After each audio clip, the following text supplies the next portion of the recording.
तो आज के समय में कई ऐसी माता हैं जो पति देव की ज्यादा नहीं मानती और खुद ही अकलदार ज्यादा है। हाँ, उन ऐसी माताओं को सुरुचि कहते हैं जो अपनी रुचि के अनुसार करें। लेकिन कहा जाता है जब 7 वचन होते हैं तो उस समय वचन लिया जाता है हम आपकी रुचि के अनुसार करेंगे। लेकिन पता नहीं नेताओं की तरह कब गायब हो जाते हैं सारे वचन। हाँ, चुनाव आएगा तो सब लोग घर घर आकर के हाथ जोड़ते हैं और जैसे चुनाव पूरा हुआ तो सब कुछ भूल गए।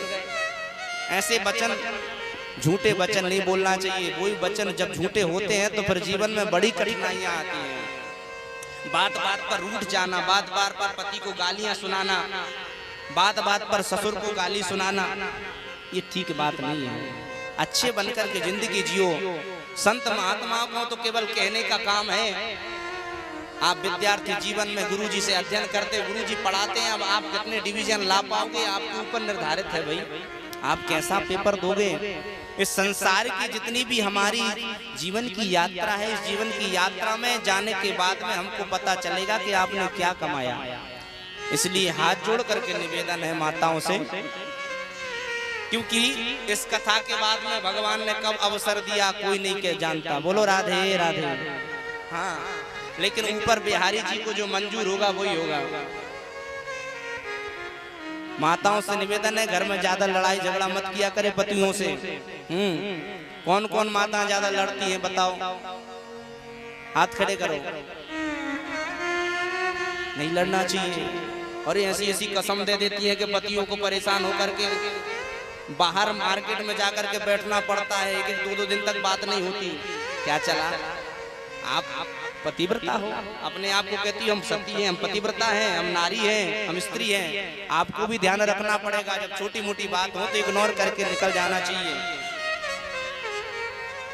लेकिन जो असली प्रेम करती हैं अपने पतियों से, वो क्रोध में भी पति से प्रेम करना नहीं छोड़ती।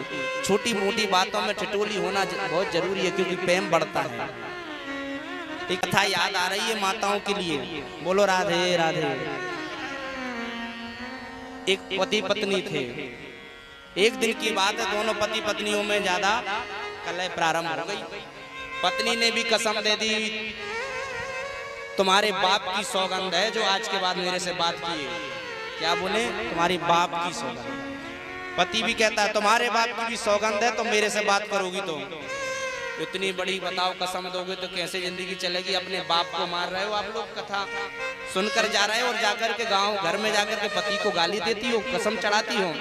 अब 1 दिन हुआ, 2 दिन हुआ, प्रेम थोड़ा सा ज्यादा था, गुस्से में निकल गया, क्रोध करके ये सब काम होते हैं। अब पत्नी ना बोले, पति भी ना बोले। 1 दिन हुआ, पति को कुछ चाहिए तो चुपचाप रख जाए और अपना चला जाए, काम करने चली जाए। और पत्नी को कुछ चाहिए तो पति मार्केट से लाए और चली जाए। 5 दिन 10 दिन हो गए, लेकिन पत्नी काहे बोल जाए, पति काहे बोल जाए। बाप की कसम है ना, बाप को थोड़ी मानना है। एक दिन पति ने ही सोचा, क्या प्रेम से बोलो राधे राधे। पुरुष लोग क्या होते हैं, वो जल्दी टेंशन में आ जाते हैं। माताएं तो बहुत देर तक गुस्सा हो जाती हैं, लेकिन कुछ नहीं बिगड़ता। पति सोचते हैं यदि ज्यादा दिनों तक नहीं बोले तो गड़बड़ हो जाएगी, इसलिए कुछ तरकीब निकालो। अब पति ने सोचा क्या करें। पति अकलदार था और घर में एक कोने में बैठ गया। पति पीता था बीड़ी पीता था तो धीरे से अपने कुर्ते को जला लिया। पत्नी का प्रेम, मैंने कहा पहले प्रेम तो करती है लेकिन नाराज भले ही हो जाए। जैसे कुर्ते को जलाया, पत्नी वही सामने से किचन से देख रही है, राम राम। अब बोल तो सकती नहीं हूँ, लेकिन ये तो जल गए तो बड़ा बुरा लगेगा। ठीक है, कसम के कारण नहीं बोल रहा है, लेकिन प्रेम तो करती है। अब कुर्ता जल रहा है, पत्नी सोची यदि ज्यादा जल गया तो पता है आग इनको पकड़ जाए। तो सारा सामान छोड़ा भाई किचन का, सामान को छोड़ छाड़ करके पति के पास में घूमने लगी। अब कैसे बोले, कसम है पाप की।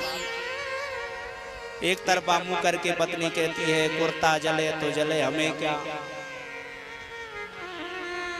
बोलो राधे राधे। क्या कह रही अभी, क्योंकि कसम देखी, कसम को कैसे तोड़ा गया। कुर्ता जले तो जले हमें क्या, कुर्ता जले तो जले हमें क्या। पति कहता है कुर्ता भले ही जल जाए, कम से कम बातचीत तो प्रारंभ हो गई। क्यों ताली बजाने में शर्म आती है। कुर्ता जले तो जले हमें क्या।